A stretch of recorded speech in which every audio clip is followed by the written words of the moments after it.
Something around you held steady for a long time, taking every strain without complaint, until one ordinary moment when it simply gave way, all at once, as if a switch had flipped. Look back at how it happened, and the strange part is the timing. The pressure on it rose slowly and steadily, a little more each day, nothing dramatic, nothing sudden. Yet the failure, when it came, was instant. So you reach for the natural explanation. A sudden effect must have had a sudden cause. Some final blow, some special last straw, larger than all the rest, that finally broke it. So go looking for that final blow and measure the cause itself, step by step, from the beginning. Here is what you find. The cause never jumped. It climbed in small, even steps, the last one no bigger than the first. Lay the cause and the effect side by side. The cause is a smooth, gentle climb. The effect is a cliff. The break is real, but the special last blow you went looking for is not there. To see why, build the system in front of you. Picture its state as a ball, resting at the bottom of a valley. Left to itself, the ball settles there and stays, and if something nudges it, it rolls back down. That is what a stable state looks like. Now add the one thing that was changing in the real story, the slow pressure, as a dial you can turn. Turning the dial reshapes the ground the ball is sitting on. Watch what it does to the valley. Turn the dial a little. The whole landscape tilts, just slightly, and the valley slides to a new spot. The ball rolls down and settles again, a small move for a small turn. Turn it the same amount again, and the same thing happens. A little more dial, a little more shift. This is exactly the world your intuition expects.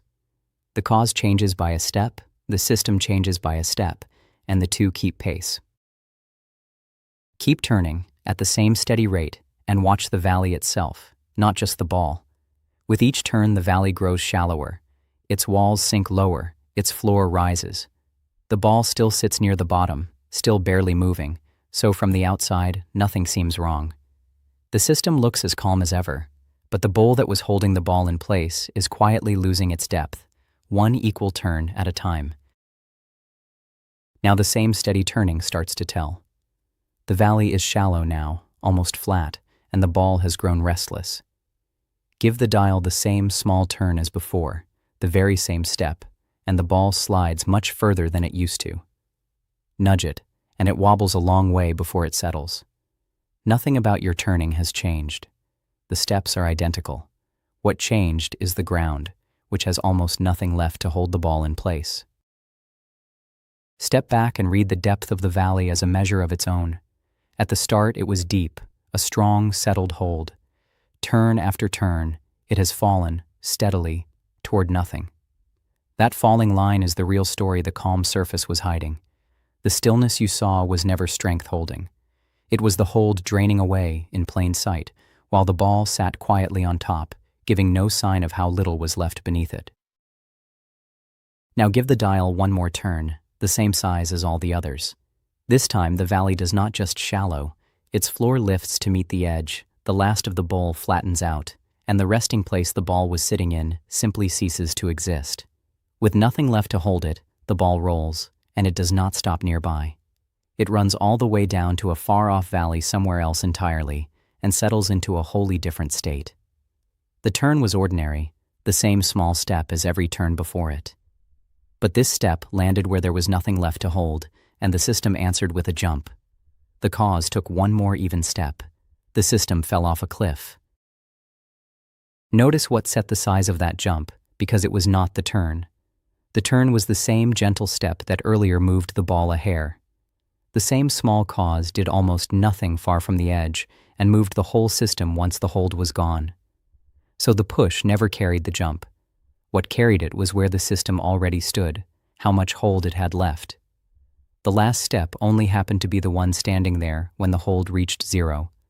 Another step would have done the same. This one was not special. Now try to undo it. Turn the dial back, the same steps in reverse, expecting the system to retrace its path home. It does not. The ball, sitting in its far valley now, stays exactly where it is, indifferent to the turning that would have mattered before. You wind the cause all the way back past the place where it broke, and the system holds in its new state, unmoved. To bring it home at all, you have to turn much further back, to a different place entirely. The road out and the road back are not the same road. The change went one way. Pull the whole picture together. A hold that drains as the cause climbs, an ordinary step that lands when the hold is gone, a jump to somewhere far, and no easy way back. You have been watching one thing the entire time, the single point where the valley gives out and the resting state disappears. That point is what we will call the tipping point. It is no grand push and no special moment, only the place on the dial where the system's last hold runs out, and the only thing left to do is fall. Hold the two ways of watching side by side.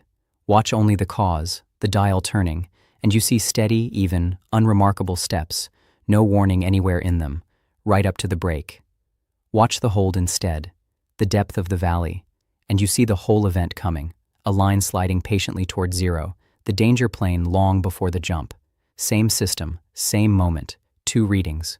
One says nothing is happening, the other says everything is. The gap between them is why sudden change feels sudden. You were watching the cause, while the system kept its real account somewhere else. Stay with the hardest part, the moment just before the jump. By then, the valley is at its flattest, and a flat, settled surface is exactly what calm is supposed to look like. So the system appears most stable at the very instant it has the least hold left. That quiet was never safety, only the last of the hold, spread thin. Nothing random reaches in to break it. No outside shock, no stroke of bad luck. The cause simply keeps its even pace until the hold is gone, and the system does the only thing the ground allows. The jump was sudden. The cause never was.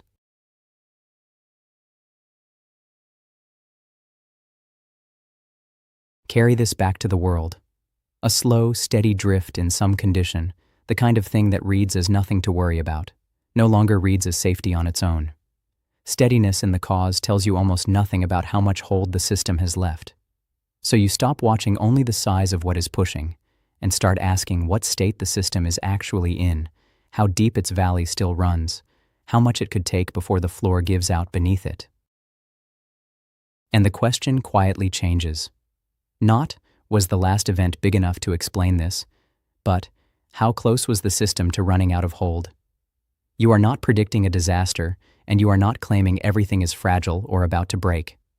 Most systems, most of the time, sit with plenty of valley to spare. You are only learning to read the depth that was always there to be read, to tell a deep, settled hold from a shallow one wearing the same calm face before the ground decides for you. Let the whole picture stand. The cause that only ever climbed in even steps. The valley that drained while the surface stayed calm. The ordinary step that landed on empty ground. The jump to somewhere far, and the road back that was not the same road.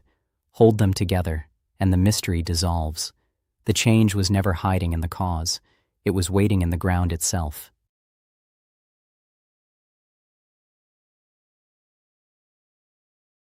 A system can fail without a single dramatic cause. And once you are watching what holds a system together, the next thing to look at is the smallest pieces it is built from.